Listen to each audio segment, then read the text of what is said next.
I would like to call the public forum for the Des Moines School Board to order for Tuesday, October 6th. Can everyone hear me okay? Great. Please take the roll, Ms. Jenkins. Mr. Barron, Ms. Bradley, Ms. Caldwell-Johnson, Mr. Cody. Here. Ms. Delgardelle. Here. Ms. Martirano. Here. And Ms. Sawyer. Here. Typically at our public forum, we provide speakers at the forum the opportunity to address the board for up to 3 minutes regarding items that are not on the board agenda.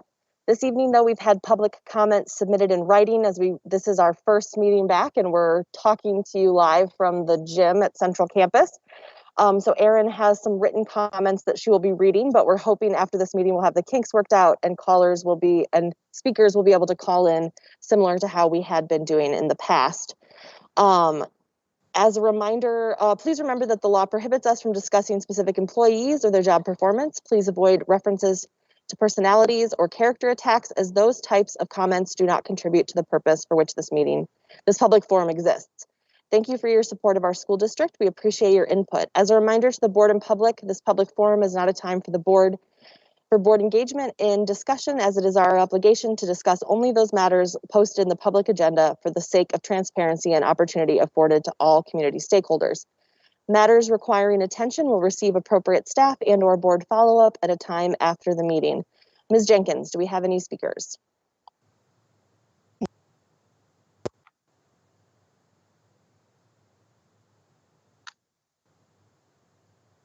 I have several, sorry. First one, my name is Josh Brown and I am the president of the Des Moines Education Association. Thank you for the opportunity to address the school board during this very unusual meeting. I want to share with the board that I have heard many heartbreaking stories from educators who are scared and feel like they have been stabbed in the back after the previous board meeting.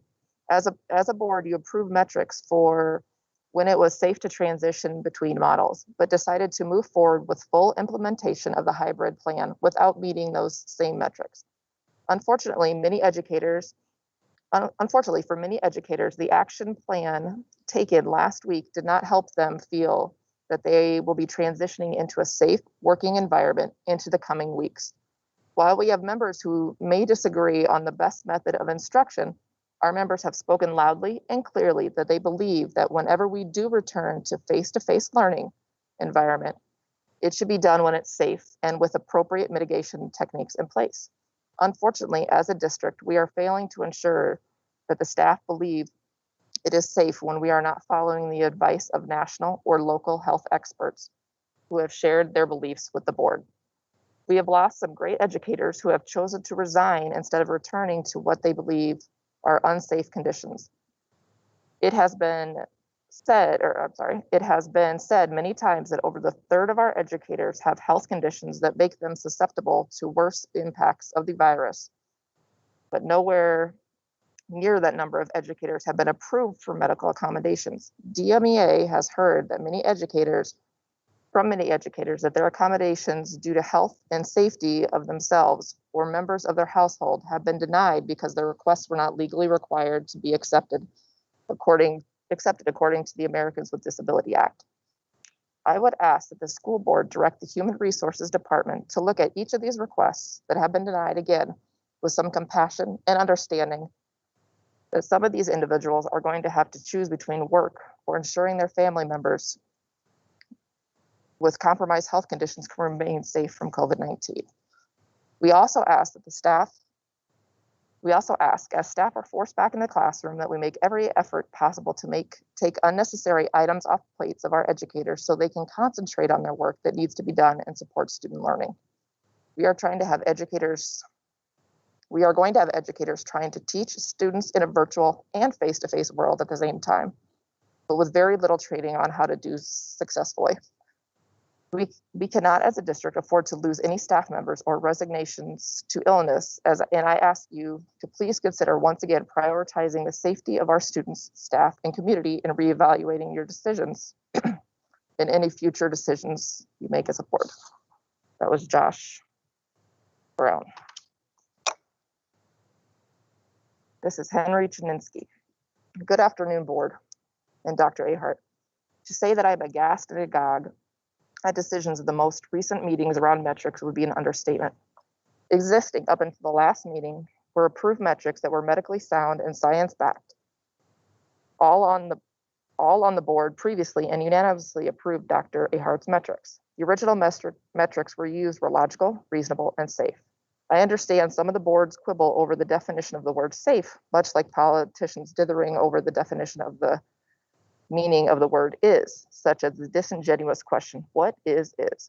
However, if supposed college-educated teachers, social workers, data specialists, and public administrators don't understand the meaning of the word safe, I shall happily opine mine. Safe or safety, or even analyzing the jurid of the adverb, simply put, means without reasonable risk or harm. The original metrics were keeping us safe. Learning is still happening online. The expert medical witnesses spoke at the last meeting about real concerns about opening our schools during the deadly virus. However, 6 of you gave up and condescended into the community that our safety is no longer matters, and did what the governor made the governor happy. Has the board, at least 6 of the board anyhow, forgotten that we are in the middle of a pandemic, a real, true to life, as Sam Shepard might write, a true to life historic plague sweeping across the world? Why just consider that as recently as Sunday morning, Dr. Fauci himself noted that the belabored White House Corona Task Force virus was seeing a worrying uptick in the last week across the northern states, but specifically the Midwest, where there has been SAN mitigation efforts in place. Dr. Fauci himself is saying, look out, things are getting bad. But have they ever gotten better for the past several months?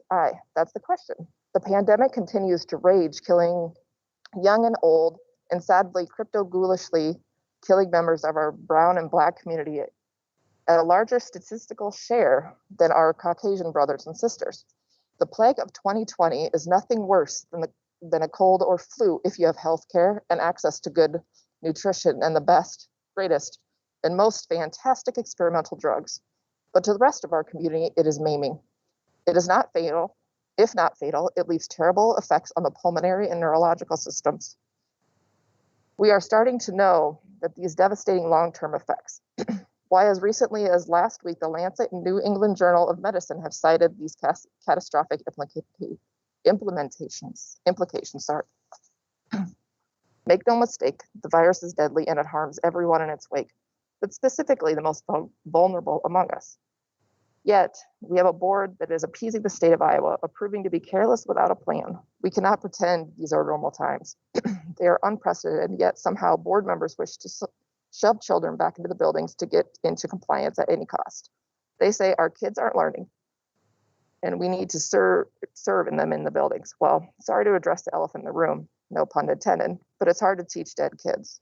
The loss of life or lung capacity or COVID-related neurological impairment will wreak havoc for years to come.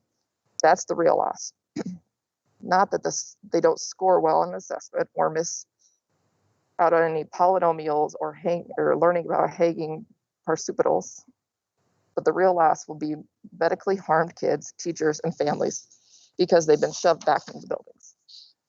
Ultimately, the final question, not about compliance or fall sports or now winter sports, is the real question. Who do we sue? Who do the parents sue?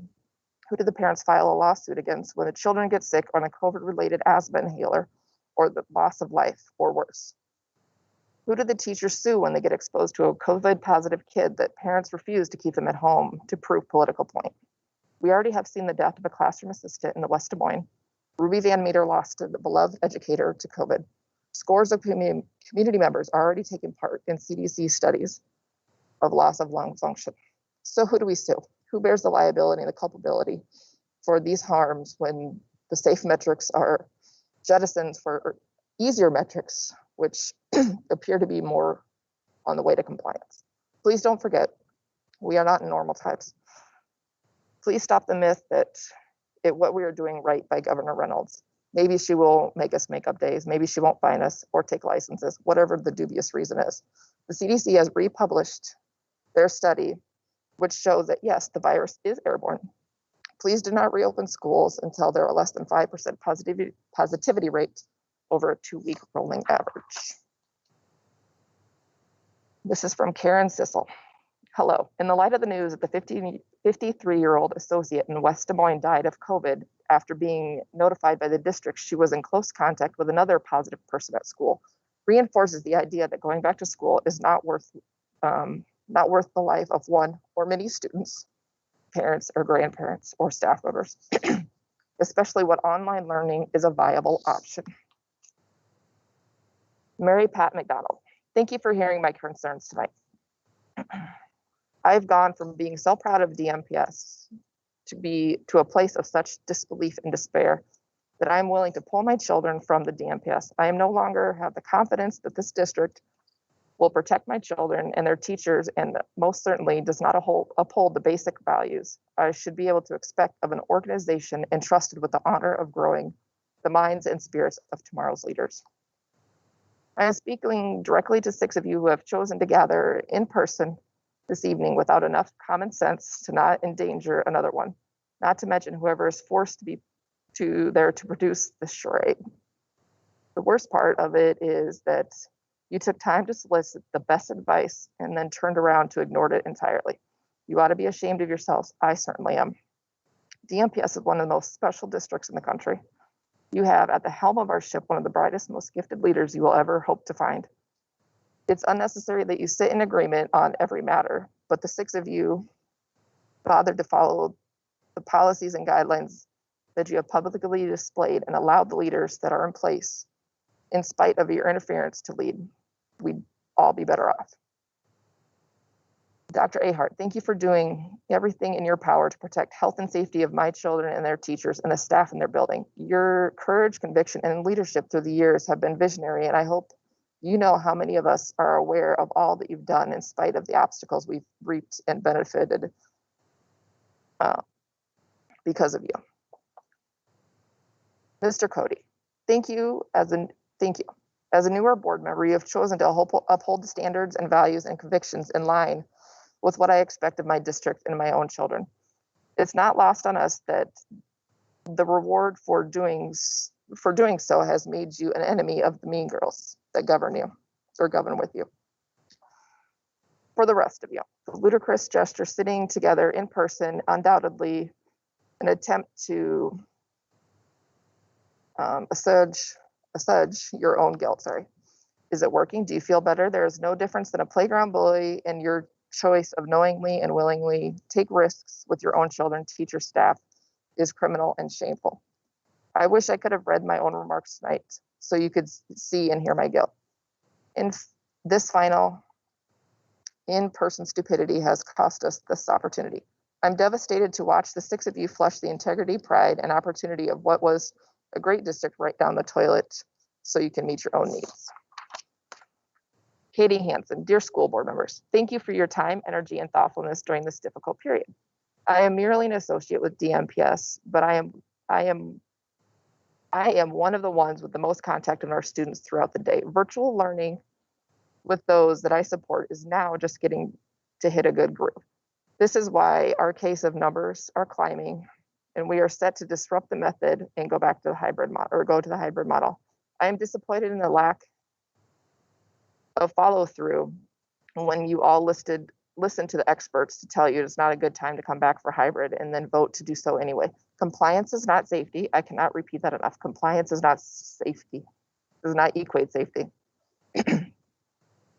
Our state and governor have put you and all of our community in a position of where gathering is not safe. The onus is on them to prove why their metrics are safe. We have science. We have heard experts. The governor has set us up for success to fall, but she and her administration have failed. You have not. Our first priority is safety, is not compliance. Compliance was arbitrarily thrown onto you and DMPS. It does not equate safety. Let the governor defend her policy of economics over health. It is our job and the board's job to provide a safe environment that the state has not extended any olive branches. It has painted you into a corner, coming back to the building no matter what you no matter what. Just to have the metrics in place does nothing but harm and confuse. Hold off and let us feel safe in our buildings when it's actually safe. That was from Caitlin Hansen. Lori Sanders writes, I have learned that the zip code of my school where I teach, 50316, has a 14 positivity rate and is, or a 14-day positivity rate in the 10 to 15% range. Does this mean that we will stay virtual until the numbers go below 10%? Emily Harvey, a special ed teacher at Capitol View, just has questions. How will we be making up hours? And is it true that the staff members cannot be asked to work outside their contract? And Jason Baker. Dear distinguished board members and Dr. Ahart, I am currently an ELL teacher in the district, and I have been very proud of you for starting the year off virtually. In doing so, you have shown our community, families, students, and staff that you value our safety and priority, and as our first priority. I am deeply saddened with the fact that you have caved to governor's threats. I applaud Dr. Ahart in continuing to support higher metrics before returning to school and believing we should continue virtually at home. I believe that to be the correct decision. Yes, the governor of our state is a bully. However, the only way to oppose any bully is rallying around supporters and stand up for what's right. I'm scared to go back in the buildings right now. Many of my clients, DMPS employees, work with all categories which are higher infectious rates and thus put us at a higher risk. We are not, nor will be, like any other district in Iowa, and the governor should not be comparing us to them. Please know that I will do as my administrators say, because I am a loyal, dedicated employee.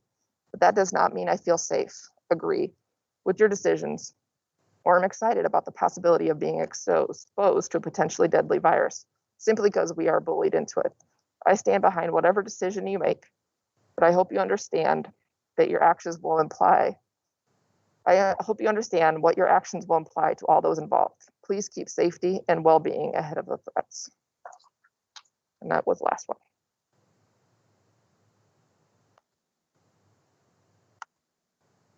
All right, thank you to all for your input. I will close the public forum and the regular board meeting will reconvene here as soon as we can get reset.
All right, I would like to call the school board meeting for Tuesday, October 6th for the Des Moines Public Schools to order. Please take the roll. Mr. Barron? Here. Ms. Bradley? Here.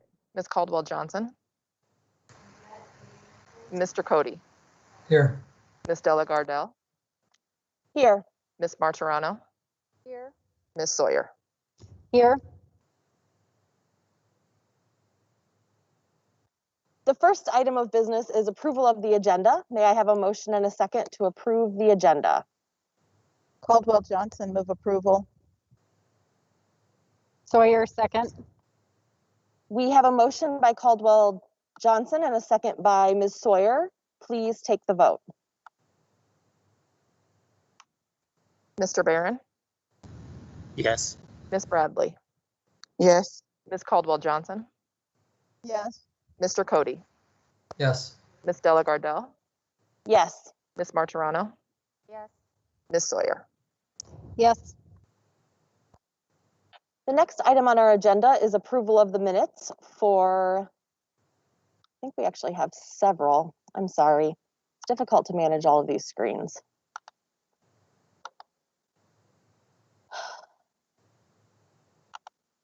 Approval of minutes for September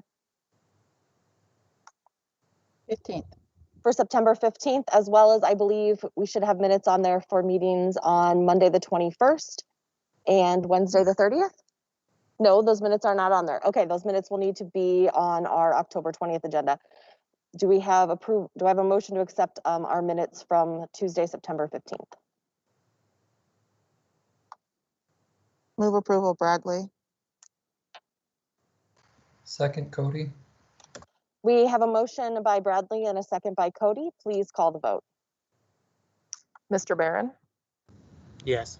Ms. Bradley, Yes. Ms. Caldwell Johnson, Mr. Cody, Yes. Ms. Delagardelle, Yes. Ms. Martirano, Yes. Ms. Sawyer. Yes. The vote is approved 7-0.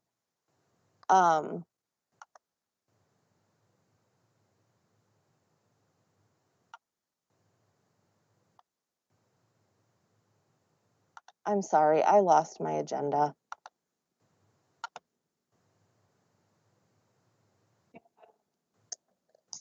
I'm sorry. That's right. Next, we have our consent items. I will take any motions to accept our consent items this evening.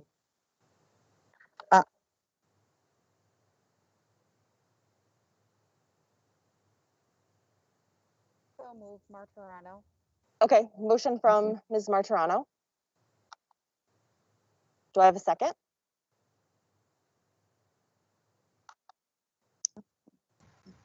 Kelly, Second. Actually, I think Ms. Bradley has the motion to read. Sorry, Ms. Bradley, do you have the consent motion? I do. I move that the board approve the consent items in accordance with the recommended action for each item on the consent agenda, including bills previously authorized, certified and approved for payment by the board secretary in the amount of $7,523,008.55. We have a motion by Bradley. Do we have a second? Caldwell Johnson, second. We have a motion by Bradley and a second by Caldwell Johnson. Any questions or discussion on behalf of the board?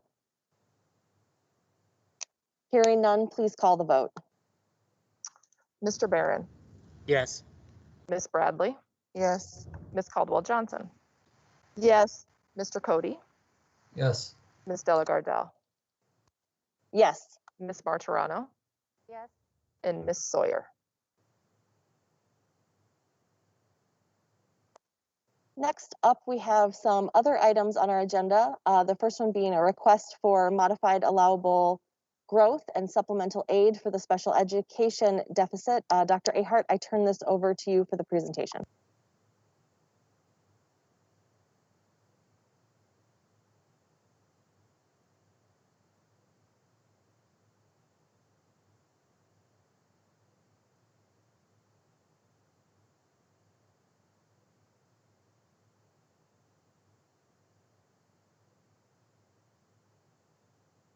Okay, now can you hear me?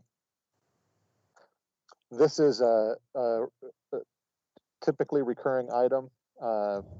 We have the ability in some categories to exceed our spending authority if the expenses in a particular funding category exceed what the typical spending authority would be, and the most typical versions of these are with special education and with English language learners, both of which you see on your agenda there. One of the strategies that we've been using to make our budget work is to ensure that everything that can accurately be charged to our English language learner program and to our special education program are accurately accurately charged to those accounts. And so if we exceed what the spending authority would be in those two areas, we're allowed to go to the school budget review committee and get permission to exceed spending authority in those narrow categories. And so that's what's on your agenda tonight under 1 and 2. And I don't know if Shashank has something that he wishes to add to that.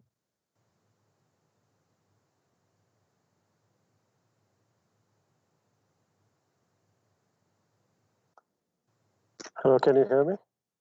Yes. The only thing that I would add to that, Tom, you have captured it well. The total sped expenses that we had for this year were a little north of $91 million. And the revenue that we had received was $87.5 million. And I'm rounding up numbers. So the balance that needs to be approved is $7.6 million. The state requires that the board approve it before we submit it to them. And we have to do it by October 15th, so it works well for us. In the case of LEP, similar situation, but the amount is a lot smaller. It's around $98,000. Thank you.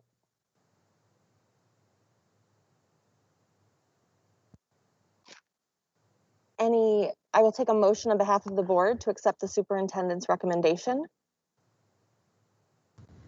I move approval. Do we have a second? Second, Cody. We have a motion by Barron and a second by Cody. Any discussion or questions from the board?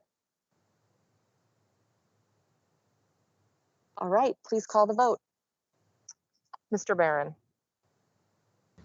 Yes. Miss Bradley, Miss Caldwell Johnson,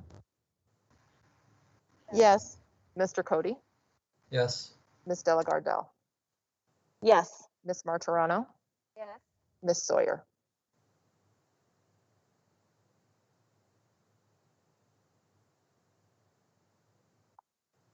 All right, the next item on our agenda is item E2, which is a similar item, except this is for modified allowable growth for increased enrollment, open enrollment, and limited English proficient programs. I'll turn it over to Dr. Ahart or to Mr. Aurora for anything they would like to add to this item. Basically, this is the same thing as the previous item, except it's a much smaller number, and it's for English language learner expenses.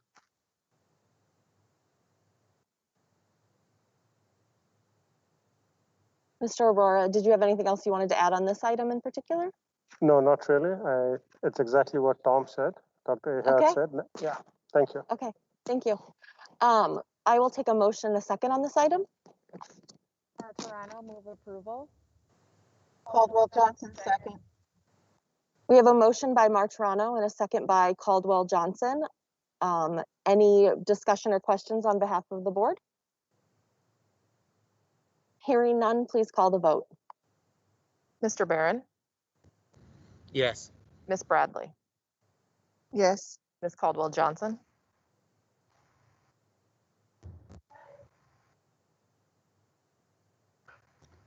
Can't hear. Oh. Yes. Mr. Cody, Yes. Miss Delagardelle, Yes. Miss Martirano, Yes. Miss Sawyer. Motion passes 7-0. I want to draw the board's attention to 4 information only items, including an initial monitoring on 2.11, which I'm guessing will appear for discussion at a later date, as well as a 2021 screening and interim assessment schedule. Next up, we have items of privilege. And what I really want to share is that Ms. Bradley and myself have spent quite a bit of time thinking about tonight and talking about tonight and about what this would look like and what this would mean, both for the board, but also for our community. And as my board colleagues know, the role of a school board member isn't an easy one in the best of times. And during a pandemic, we've been put to the test really to make decisions that are going to impact students, staff, and family. And while the governor's decision to handle this pandemic has taken away the voice and choice from local school districts in a lot of ways, and has put us in a position to make decisions that we know aren't maybe in the best interest of all of our students and all of our staff. This isn't the way the things that should work, but it's the hand that we've been dealt with. And as a board, even though we might not necessarily agree with the governor of Iowa on all things, including the handling of the pandemic, we do have a vested interest in our students and staff. And the vote to move forward to a hybrid model had nothing to do with wanting to put people in harm's way, and nothing to do with sports, and nothing to do with politics, but it had everything to do with our students, our babies, as some of our community leaders like to call them. We know that the longer we keep students out of school, they will be impacted in ways that we won't even be able to imagine. We know that the longer we're out of school, that there will be a financial impact that we may never be able to recover from. There could be significant job loss and talent that could leave our district. A district unable to function operationally due to lack of funds is not a district at all. As board members, we have a responsibility to our students, staff, and the financial well-being and the future of our school district. I certainly, and I know my board colleagues, took no excitement in the decision that was made. There were no winners. We know our staff have concerns about safety, and as a board, we make it a priority that the district takes measures to ensure the safety and will hold the superintendent accountable for this, for the health and safety of our students and staff. We would love for things to be normal, but we know that we're looking at something that's not normal. We could call this new normal, but I don't like that term either. This is just where we are right now. And we also know that we have creative and inventive staff that are going to find ways to educate our students. The school board for the Des Moines Public Schools will continue to support the vision and values of this community and make sure that children are being educated to be successful in their next stage of life. As a personal note, I will share that I'm a classroom teacher in a district that I know is much smaller than this one, but I'm still in the classroom, with 25 kids every day. And from a personal note, teachers, I know what you're feeling. I know what you're going through, and I know how scary that can be to take that first step into a classroom with those kids. I also, though, have seen the magic of what happens when teachers and students are back together and the things that we've been able to accomplish. And I'm not saying it's easy, but I'm saying I understand some of the feelings that you're having right now.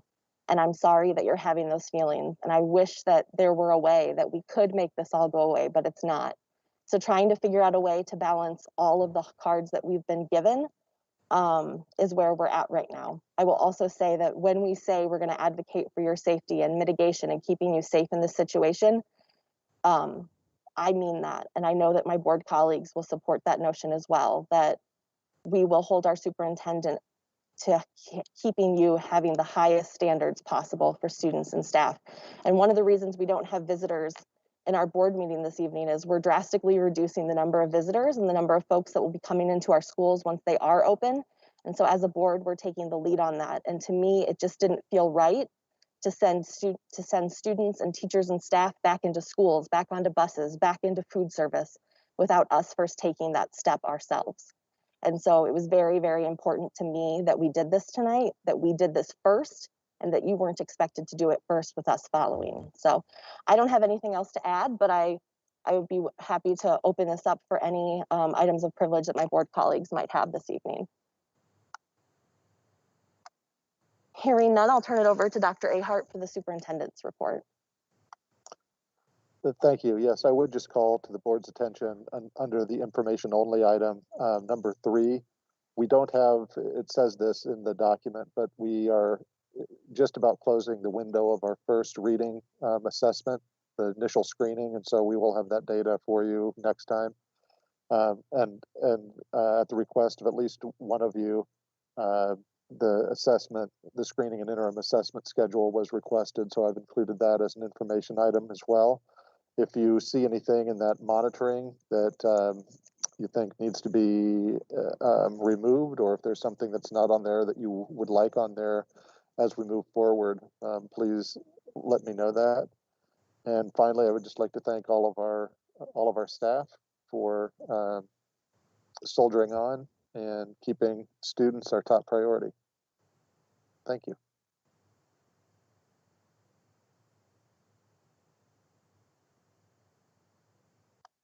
All right, seeing no further business before us, I adjourn our meeting for Tuesday, October 6th at 6:20 p.m.